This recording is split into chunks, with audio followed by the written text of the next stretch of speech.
Do you remember your children's first steps? How did you warm their little hands with your breath? You put your heart and soul into them, stayed up at night, gave them your all. And you would surely give your life for them without a second thought. Who else would you do that for, if not your own children? And now they've grown up, they've become adults.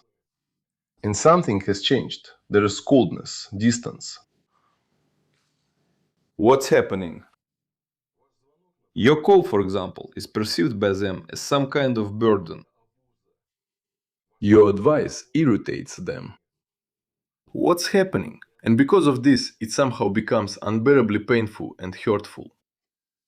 Why do adult children stop respecting and valuing their parents? And most importantly, what should you do if this has already happened? Today I'll tell you about and give you a powerful practice that will help change your relationship with your adult children.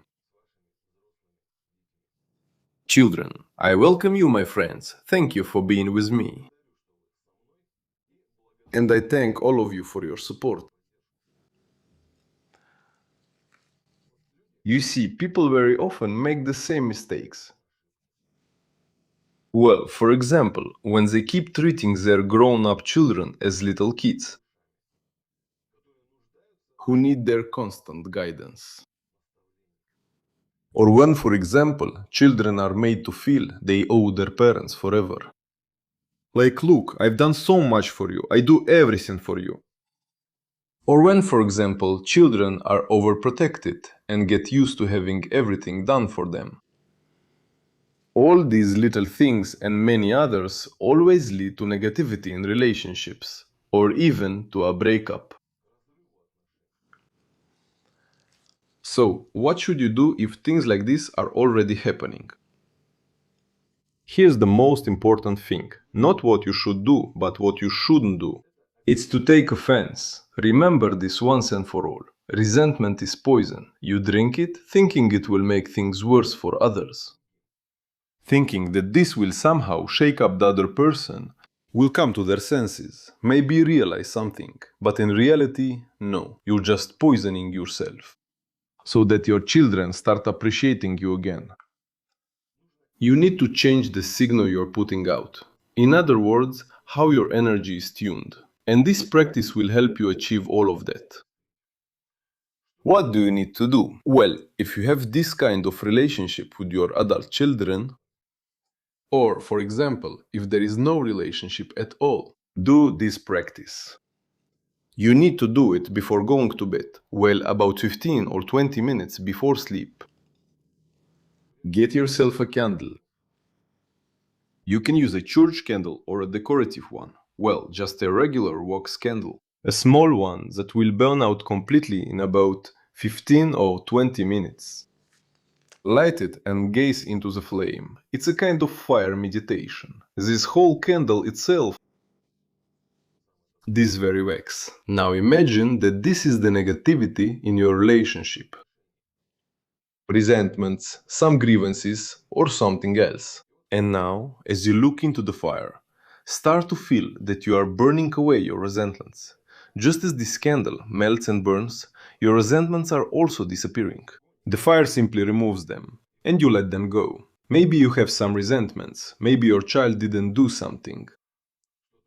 Maybe he has become distant from you. For example, if you have a son, maybe he started paying more attention to his own family, to his wife. So maybe you feel some kind of jealousy. Burn all of that away. Or maybe, for example, it's not even you who feels hurt, but your child is upset with you, and because of that, you have a bad relationship. For example, they're upset because you stopped supporting them. Maybe they ask you for an apartment or something, and you didn't give it to them. You got them off your shoulders after they'd been living off you longer than they should have.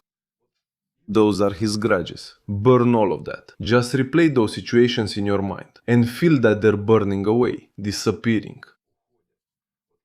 If you feel any emotions during this process, if you feel like tears are coming, let it happen. Cry. Let it all come out. And when this candle burns out completely and goes out, Wrap it in some paper or a bag and place it near the doorstep. Well, or outside the door if possible, and go to bed. And from this moment, your energy connection will begin to recover. That is, you've kind of done a cleansing, removed all the negativity. The most important thing is to do it sincerely. And the way your energy and your relationships are aligned will start to shift. And you see the situation gradually start to change. Maybe not right away, of course. It takes time, but it will change. The most important thing is not to go back to those resentments, to those emotions that, well, for some time will still try to come back. And the situation will completely change. Well, and this bundle with the candle stub, which was left at the threshold or outside the door, should be thrown into an outdoor trash bin in the morning. That's a good practice, friends, that will help change your relationship with your adult children. And one more thing. How, with the help of the same box candles, literally, you can draw out, expel the spirit of illness from the body. The spirit of some kind of negativity, that is, to cleanse a person, for example, from the evil eye or a curse. There is a workshop called Candle Magic, Cleansing from Illness. Follow the link in the description of this video, or there will be a link to my esoteric workshop in the pinned comment. I will personally show you everything, explain it and reveal this, so to speak, secret in full detail. Secret. I look forward to seeing you in my esoteric workshop at any time. Thank you for your attention.